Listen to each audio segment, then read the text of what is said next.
พระธรรมประจำวันของพระเจ้าเมื่อเปรียบเทียบกับยุคที่ผ่านมาภารกิจของพระเจ้าในระหว่างยุคแห่งราชอาณาจักรแม้นมีความเป็นจริงหลายกว่ามันแนใส่แก่นแท้ของมนุษย์และการเปลี่ยนแปลงในอุปนิสัยของเขาหลายกว่าและสามารถเป็นพยานให้พระเจ้าเองหลายขึ้นสำหรับทุกคนที่ติดตามพระองค์เว้าอีกอย่างก็คือในระหว่างยุคแห่งราชอาณาจักรในขณะที่พระองค์ปฏิบัติภารกิจพระเจ้าแสดงพระองค์เองต่อมนุษย์หลายกว่าเวลาใดๆในอดีตซึ่งหมายความว่านิมิตที่มนุษย์ควรรู้แม่นสูงกว่านิมิตในยุคต่างๆที่ผ่านมาเพราะว่าภารกิจของพระเจ้าท่ามกลางมนุษย์ได้เข้าสู่อาณาเขตที่บ่เคยมีมาก่อนในนิมิตที่มนุษย์รู้ในระหว่างยุคแห่งราชอาณาจักรจึงสูงสุดตลอดเบียกงานคุ้มครองทั้งหมดในภารกิจของพระเจ้าได้เข้าสู่อาณาเขตที่บ่เคยมีมาก่อนและด้วยเหตุนั้นนิมิตที่มนุษย์จะได้ฮู้จึงกลายเป็นนิมิตที่สูงที่สุดในบรรดานิมิตทั้งหมดและการปฏิบัติของมนุษย์ที่เป็นผลตามมาก็สูงกว่าการปฏิบัติในยุคอื่นๆย้อนการปฏิบัติของมนุษย์เปลี่ยนแปลงไปตามบาทก้าวพร้อมๆกับนิมิตและความสมบูรณ์ของนิมิตก็ยังหมายถึงความสมบูรณ์แห่งเงื่อนไขของมนุษย์อีกด้วย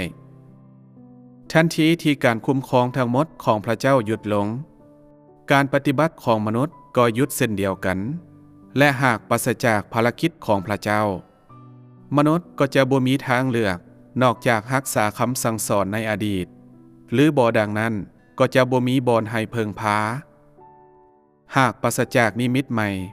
มนุษย์ก็จะบ่มีการปฏิบัติใหม่หากปราศจากนิมิตที่สมบูรณ์มนุษย์ก็จะบ่มีการปฏิบัติที่สมบูรณ์หากปราศจากนิมิตที่สูงขึ้นมนุษย์ก็จะบ่มีการปฏิบัติที่สูงขึ้นการปฏิบัติของมนุษย์เปลี่ยนแปลงไปพร้อมกับบาทก้าวของพระเจ้าและในทำนองเดียวกันความรู้และประสบการณ์ของมนุษย์ก็ยังเปลี่ยนแปลงไปพร้อมกับภารกิจของพระเจ้าเช่นกันบ่ว่ามนุษย์จะมีความสามารถหลายส่ำใดก็ตามเขาก็ยังบ่สามารถตัดขาดจากพระเจ้าได้และถ้าพระเจ้าต้องหยุดปฏิบัติภารกิจเพียงแต่วินาทีเดียวมนุษย์ก็จะตายจากความโกรธร้ายของพระองค์ทันทีมนุษย์บ่มีหยังให้โอ้อวดย้อนบ่ว่าความรู้ของมนุษย์ในปัจจุบันจะสูงส่ำใดก็ตามบ่ว่าประสบการณ์ของเขาจะเลิกซึ้งส่ำใดก็ตามเขาก็บ่สามารถตัดขาดจากภารกิจของพระเจ้าได้ย้อนการปฏิบัติของมนุษย์และสิ่งที่เขาควรแสวงหาในความเชื่อของพระเจ้าแม้นบ่สามารถตัดขาดจากนิมิตได้ในทุกกรณีของภารกิจของพระเจ้าแม้นมีนิมิตที่มนุษย์ควรรู้และหลังจากสิ่งเหล่านี้เงื่อนไขอันเหมาะสมจึงได้เรียกร้องจากมนุษย์หากบ่มีนิมิตเหล่านี้เป็นพื้นฐานมนุษย์ก็จะบ่สามารถปฏิบัติได้เลยหรือมนุษย์จะบ่สามารถติดตามพระเจ้าอย่างมั่นคงได้ถ้ามนุษย์บ่รู้จักพระเจ้าหรือเข้าใจเจตนาของพระเจ้าแล้วทุกสิ่งที่มนุษย์เฮ็ดก็สูญเปล่าและบ่สามารถรับการยินยอมจากพระเจ้าได้บ่ว่าพรของมนุษย์จะมีหลายส่ำใดก็ตามเขาก็ยังบ่สามารถตัดขาดจากภารกิจของพระเจ้าและการนำพาของพระเจ้าได้บ่ว่าการกระทำของมนุษย์จะดีหรือหลายส่ำใดก็ตามสิ่งเหล่านั้นก็ยังบ่สามารถแทนที่ภารกิจของพระเจ้าได้ด้วยเหตุนั้นบ่ว่าในสถานการณ์ใดก็ตามการปฏิบัติของมนุษย์ก็บ่สามารถตัดขาดจากนิมิตได้คนที่บ่ยอมรับนิมิตใหม่ก็บ่มีการปฏิบัติใหม่การปฏิบัติของพวกเขาบ่มีส่วนเกี่ยวข้องกับความจริงเพราะพวกเขาปฏิบัติตามคำสั่งสอนและรักษาพระบัญญัติที่ตายแล้วพวกเขาบ่มีนิมิตใหม่เลยและผลตามมาก็คือพวกเขาบ่ได้นำสิ่งใดในยุคใหม่เข้าสู่การปฏิบัติพวกเขาได้สูญเสียนิมิตและการเฮ็ดแบบนั้นพวกเขายังได้สูญเสียภารกิจของพระวิญญาณบริสุทธิ์และได้สูญเสียความจริงคนที่ปราศจากความจริงแม่นลูกหลานของความบ่มีเหตุผล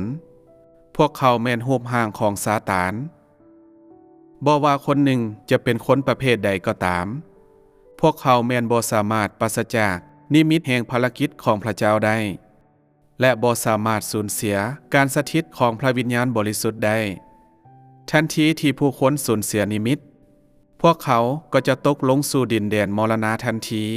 และดำรงชีวิตอยู่ท่ามกลางความมืด ผู้คนที่ปราศจากนิมิตแม่นคนที่ติดตามพระเจ้าอย่างโง่จ้า พวกเขาเป็นคนที่ขาดภารกิจของพระวิญญาณบริสุทธิ์และพวกเขาดำรงชีวิตอยู่ในนรก คนประเภทดังกล่าวบ่แสวงหาความจริง แต่กงกันข้ามแขวนสื่อของพระเจ้าคือกับแผ่นป้ายโฆษณา คนที่บ่ฮู้จักภารกิจของพระวิญญาณบริสุทธิ์